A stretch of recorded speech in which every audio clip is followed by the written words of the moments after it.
It's an incredible feeling to be back for season 2. I mean, particularly because of how it happened and how the fans really brought us back. To know that we have such a passionate fan base and that they went out and made themselves heard so loud that it changed the course of history.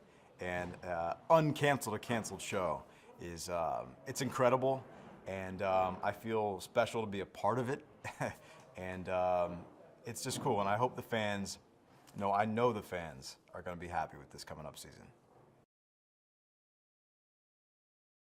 So at the end of last season, we left off with Flynn was more or less set up. We don't know exactly how, but Flynn's in jail now. At the very end, we thought things were good with the time team. We are about to hop into the time machine, the lifeboat, to go find Amy and try to finally bring her back after 16 episodes of not knowing where she is. You pick this season up with a direct cut into that moment. Wyatt and Rufus are there getting the lifeboat ready, waiting on Lucy. She doesn't come, and I give her a call. We see her phone ringing, and she's not with her phone. Something's happened to Lucy, and Lucy's gone. And that's how it starts. There's a huge explosion that happens, and then we cut 6 weeks later. The time team is trying to figure out how to get Lucy back. We're living in new digs. We're in a new place. Mason Industries is gone, and Lucy's gone. So that's where we pick it up, and that's where we start season 2. Timeless is a historical action adventure. I mean, more than anything, it's an adventure show. More than a sci-fi show, it's an adventure show. It's a good time. It's something that families can watch. It's something that you can learn from. It's something, I'm a huge fan of the show as well. I mean, I get to watch every episode or read every episode and learn about these historical figures I had nothing, I had no idea about. People that changed the course of history that previously we didn't have a whole lot of knowledge, or at least the common person wouldn't really have the knowledge. We go, just from what we've shot already in season 2, we find Wendell Scott, who is a extremely talented racer back in the 50s, African-American guy. We don't know a whole lot about him. Some people do. You can Google him, but there's not that much out there. And he changed and helped create what we know as NASCAR today. Let's see, who else? Marie Curie invented the X-ray machine. We just continue to bring that fun historical action adventure. It feels like a movie every episode. That hasn't stopped. I think people can expect more of the same cinematic, beautiful excitement that we saw in season 1. So I play Wyatt Logan. He's Master Sergeant, U.S. Army Special Forces. He was brought onto the team at the beginning of last year to more or less keep the team safe and tactically figure out how to accomplish these missions. Of course, we all had our own piece to the puzzle. We have a historian, a soldier, and a scientist who can fly the machine.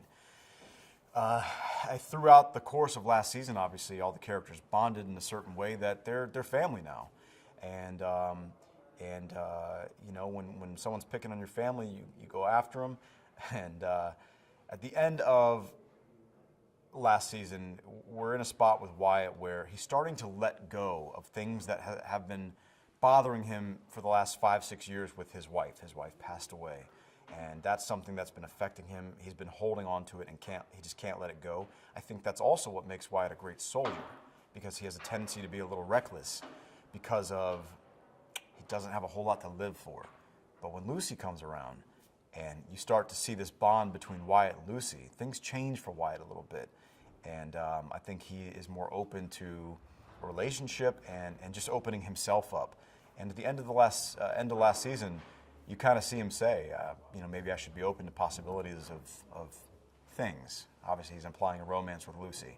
That's kind of where it's left off. So I think those two characters see a possibility to be with each other and just to find love and comfort and solace with each other that in this wacky world that they're in, they don't have. So all of that is ripped away at the beginning of season 1 when she's taken. And so we open with Wyatt in a pretty dark place, where for 6 weeks he's been obsessing over what's happening to Lucy. Is she alive? Is she dead? He's holding out hope that she is alive. And then, of course, a few episodes in, we have Wyatt's wife back, which throws a small wrench in things. Yeah, I think it's such a carefully selected team of 3 individuals that have to come together and figure out how to work together. Wyatt knows how to work with other highly talented and tactical people to accomplish his missions on the battlefield. It's a whole different thing when you've got a scientist and a historian that don't really know what they're doing as far as accomplishing a mission and keeping themselves safe. We saw Wyatt struggle with that last year. How do I keep them safe and look out for myself? You know, Wyatt's used to having the guy looking over his left shoulder and a guy looking over his right shoulder. It works as a team. That's what he's used to. So to have a team that he feels like he needs to hold up the whole time, it's a lot of pressure on Wyatt. I think that all these characters are in such a unique situation that, you know, in real life, when you go through something with somebody else, you can't help but to have a bond with that person because only that person really knows your experiences. And so only these other 2 characters know what Wyatt has been through. You can't help but to bond with them. And, you know, like they are family. And I think for Wyatt particularly, he doesn't really have a family. You know, and so, like I mentioned, his wife has been gone for years. We don't know a whole lot about, well, we actually do this season. We get a little information about his dad. His dad was kind of a schmuck, not in the picture. And I think he's gravitated to these people as his family and the people that he really cares about. I think it's opened a whole thing for Wyatt. I think he's allowed himself to care about individuals, which in the last 6 years, he's probably shut himself off completely to anybody in that regard. It's an hour long of fun. It's exciting, and it's an action adventure. If you like Jurassic Park, if you like Indiana Jones, if you like, you know, these historical adventure shows, you're gonna love Timeless.